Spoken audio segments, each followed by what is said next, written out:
You think you know clownfish because of Finding Nemo, right? Well, prepare to have your mind completely shattered. These adorable orange fish have a dark secret that would make horror movies jealous. I'm talking about gender swapping, deadly partnerships, and survival tactics so brutal they'd make a shark think twice before attacking. In the next 10 minutes, I'm going to reveal 10 shocking facts about clownfish that will make you see these cute fish in a completely different way. And trust me, fact number 1 is so disturbing, it explains why Disney had to completely change the real story for kids. Here's something that'll blow your mind. Clownfish are actually some of the worst swimmers in the ocean. While other fish glide gracefully through the water, clownfish swim like they're having a seizure. But that weakness ends up being their greatest trick. Bigger fish see the clumsy clownfish and think, "Easy catch." So they chase after it, expecting a quick meal. But the clownfish isn't just running away, it's leading them into danger. Its home is inside a sea anemone, a plant-like creature covered in stinging tentacles that can paralyze and kill almost anything that touches it. When the predator follows too closely, it gets hit by those venomous tentacles and ends up becoming food for the anemone. Meanwhile, the clownfish swims safely inside, untouched. It's like pretending to be injured to lure your enemy into quicksand. These cute little fish are actually master manipulators using psychological warfare to survive. But if you think bad swimming is shocking, wait until you discover the horrifying truth about their toxic relationship.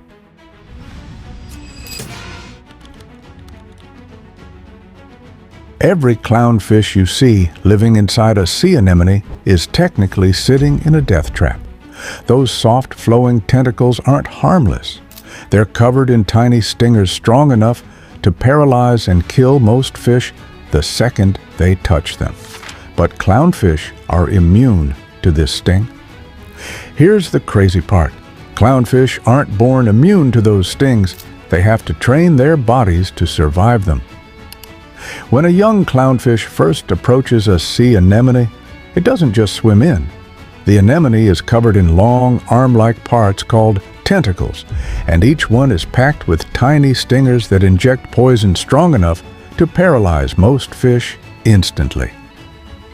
To survive, the clownfish has to test the danger by lightly tapping the tentacles and then swimming away fast.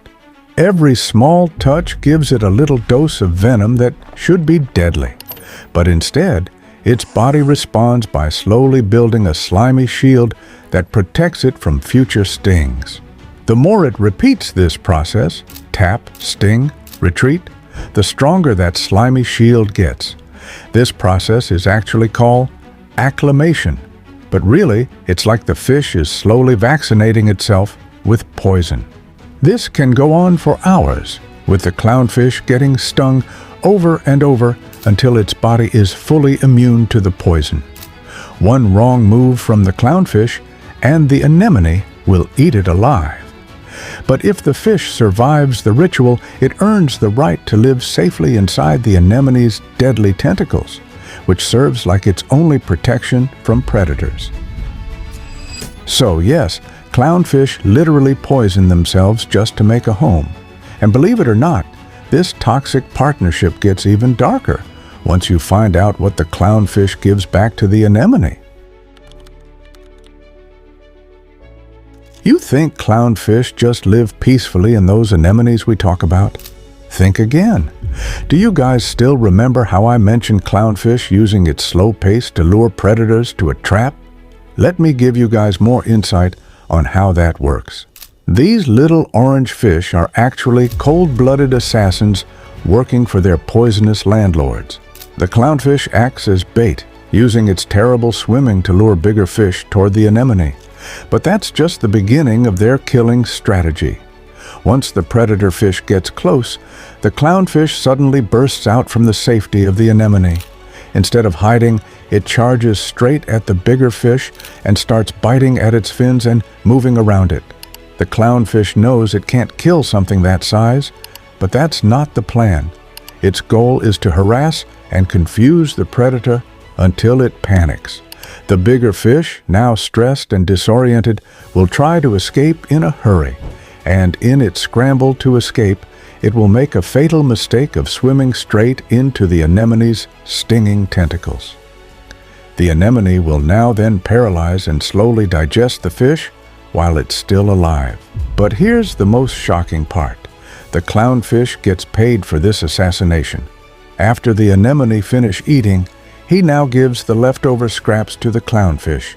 It's like being a hitman who gets paid in leftovers from your victim. Scientists have documented this behavior repeatedly. Clownfish actively hunting and trapping prey for their anemone partners. But the scariest part isn't how they hunt. It's what they do to each other. Here's a fact that's going to mess with your head. Every single clownfish starts life as a male.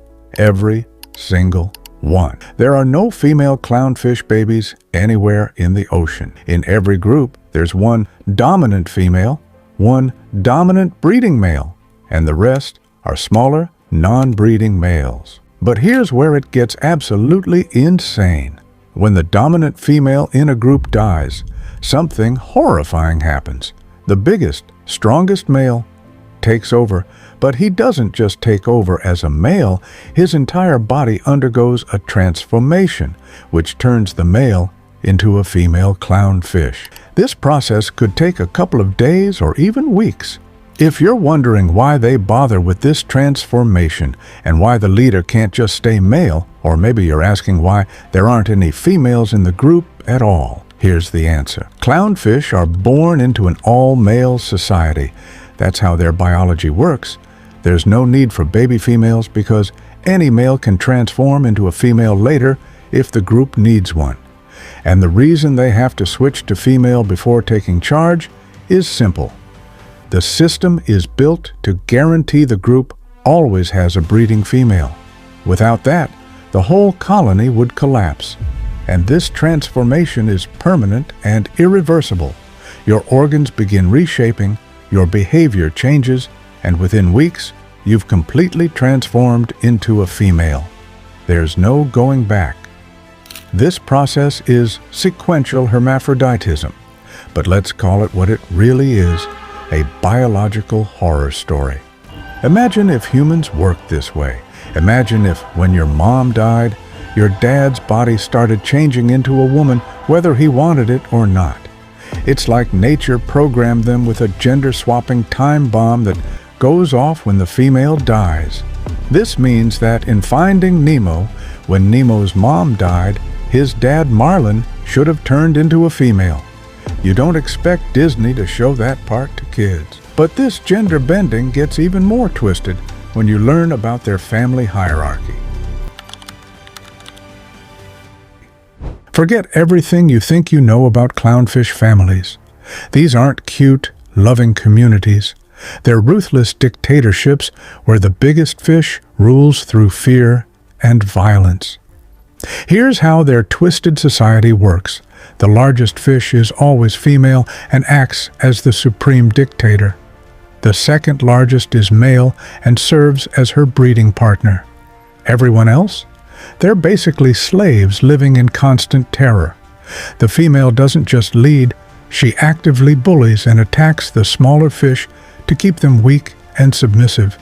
She'll ram into them, chase them away from food, and physically assault them to make sure they never grow big enough to challenge her power. When clownfish are constantly stressed and scared, their bodies produce hormones that stop them from growing. It's like a prison warden keeping inmates malnourished so they can't fight back. The smaller fish live in a state of constant anxiety, never knowing when they'll be attacked next. They have to wait for scraps of food, hide in the worst parts of the anemone, and endure daily beatings from their dictator. And here's the truly disturbing part. If any of the smaller fish tries to grow or challenge the hierarchy, the female will either beat them into submission or force them out of the anemone entirely. As you already know, without a clownfish anemone, it's as good as dead, because the anemone is the only thing that keeps it safe from danger. It's like living in an abusive household where the biggest person controls everything through violence and intimidation. But this brutal hierarchy serves a darker purpose that'll shock you even more. You think human overprotective parents are bad? Clownfish fathers make them look relaxed. These male fish become so obsessed with protecting their eggs that they literally go insane with paranoia. Here's what happens. After the female lays her eggs, the male takes over completely. And I mean completely. He doesn't eat, he doesn't sleep, and he doesn't leave the eggs alone for even a second. For 6 to 10 days straight, he guards those eggs like his life depends on it. But here's where it gets absolutely crazy. The male starts attacking everything that comes near, including fish that pose no threat whatsoever. He'll charge at fish 10 times his size, attack his own anemone partner, and even go after his own reflection if he sees it in the water. Yes, Disney wasn't exaggerating Marlin's character. That's exactly how clownfish fathers behave. Scientists have observed male clownfish becoming so paranoid that they start seeing threats that don't exist. They'll spend hours fighting shadows, attacking pieces of floating debris, and chasing away harmless creatures that were just swimming by. The male also becomes obsessively controlling about the eggs themselves. He constantly fans them with his fins to give them oxygen, picks off any dirt or debris, and even eats any eggs that look slightly unhealthy. That's right. He cannibalizes his own children if they don't meet his standards. But here's the most disturbing part. This obsessive behavior often kills the father. Many male clownfish literally starve to death because they refuse to leave the eggs long enough to find food. They choose to die rather than risk their babies being harmed for even a moment. It's like a human parent becoming so overprotective that they never sleep, never eat, and attack anyone who comes near their house. And that's not even all. This insane parenting behavior hides an even darker secret. You think clownfish are silent, peaceful creatures? Wrong. These fish are constantly making sounds that would give you nightmares if you heard them underwater. Clownfish communicate through a series of aggressive popping and clicking noises that sound like someone cracking their knuckles mixed with a machine gun.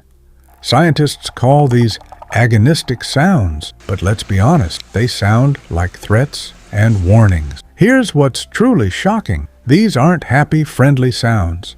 These are the sounds of fish arguing, threatening each other, and establishing dominance. When clownfish make these popping noises, they're basically saying, "Back off or I'll hurt you," in fish language. But here's where it gets really terrifying.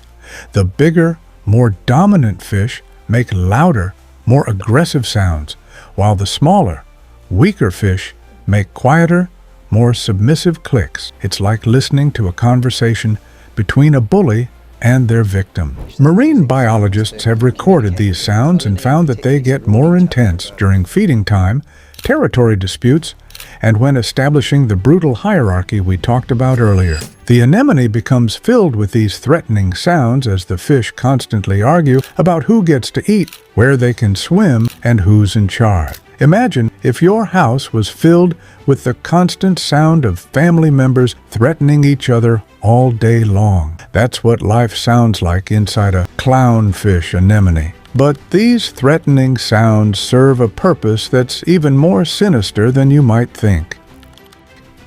We already mentioned that clownfish sometimes eat their eggs if they don't meet the standards, but we didn't go into detail. So let me ruin your childhood with more cannibalism facts. Clownfish regularly eat their own children, and they do it for some of the coldest reasons imaginable. When a male clownfish is guarding his eggs, he doesn't just protect them. He inspects them constantly, like a strict quality control manager. Any egg that looks damaged, discolored, or unhealthy gets eaten immediately. Here's the shocking part. He's not eating them to put sick babies out of their misery. He's eating them to stop the smell of dead eggs from attracting predators that could wipe out the whole batch. So he sacrifices a few to protect the many. It's brutal, but also smart.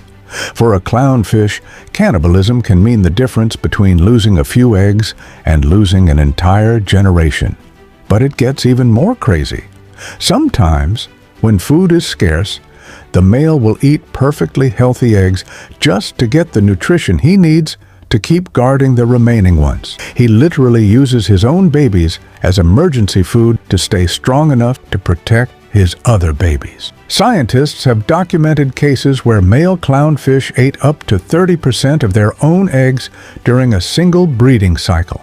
That means nearly 1/3 of clownfish babies get eaten by their own father before they even hatch. And here's the most twisted part. The female clownfish sometimes assist with this cannibalism. If she decides the male isn't doing a good enough job selecting which eggs to eat, she'll swim over and start eating eggs herself, showing him which ones should be eliminated. It's like parents having a family meeting to decide which of their children they're going to sacrifice for the greater good. But this cannibalistic behavior is nothing compared to what we have next. Clownfish are actually drug dealers who turn their anemone partners into addicts dependent on their toxic supply. Here's the shocking truth. Clownfish don't just live in anemones, they actively drug them. The mucus that protects clownfish from the anemone's poison contains special chemicals that act like drugs on the anemone's nervous system. When a clownfish rubs against an anemone, it's not showing affection. It's delivering a dose of that chemical drugs that make the anemone feel good. The anemone becomes addicted to these chemicals and starts craving more contact with the clownfish. But here's where it gets truly sinister. The clownfish controls the supply. If the anemone doesn't provide enough protection or food scraps, the clownfish can withhold its drug-like mucus, causing the anemone to go through distress. Scientists have observed anemones becoming visibly distressed when their clownfish partners are removed. The anemones close up, stop eating properly, and show signs of what can only be described as depression. They're literally going through drug withdrawal. Even more shocking, the clownfish also fertilizes the anemone with its waste. But this isn't just helpful. It's another form of chemical control. The nutrients in clownfish feces contain compounds that the anemone becomes dependent on for proper growth. It's like having a roommate who gets you hooked on drugs and then controls your supply to make sure you do what they want. The clownfish has turned its partner into a drug-dependent slave who can't survive without its chemical fix. But if you think turning your partner into a drug addict is the most shocking thing about clownfish, wait until you hear the truth that would have made Finding Nemo a horror movie.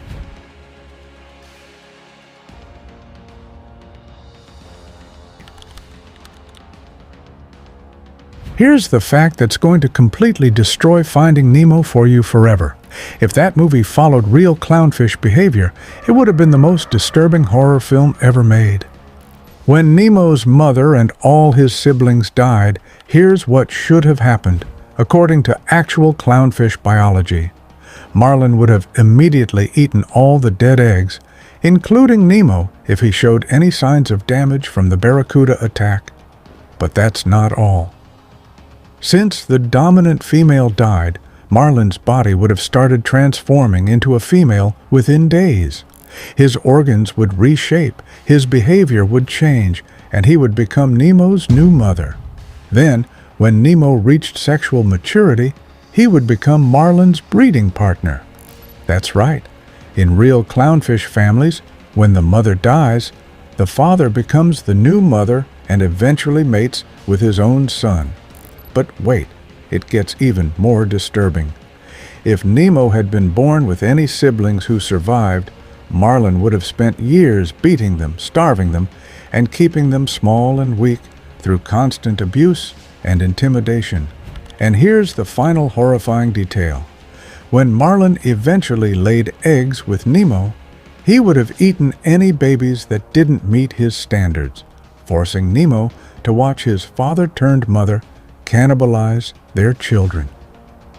Disney took one look at real clownfish behavior and said, absolutely not, to all of it. They had to completely rewrite how these fish actually live because the truth was too disturbing for a children's movie. The real Finding Nemo would have been about a father who transforms into his son's mother, becomes the son mating partner, beats up his other children, and eats his grandkids for breakfast. So, you see why they had to go with the cute, family-friendly version instead. So there you have it, the shocking truth about clownfish that Disney definitely didn't want you to know. These aren't the cute, innocent fish from your childhood movies. They're gender-swapping, cannibalistic, drug-dealing dictators who live in one of the ocean's most twisted societies. The next time you see a clownfish in an aquarium or watch Finding Nemo, you'll know the dark reality hiding behind that adorable orange and white exterior. Nature has a way of making the most beautiful creatures carry the most disturbing secrets. It makes you wonder, what other cute animals are hiding shocking truths that would completely change how we see them? Thank you for watching Tough Life Chronicles. Please subscribe to my channel and maybe leave a like too. Take care, and I will see you in the next one.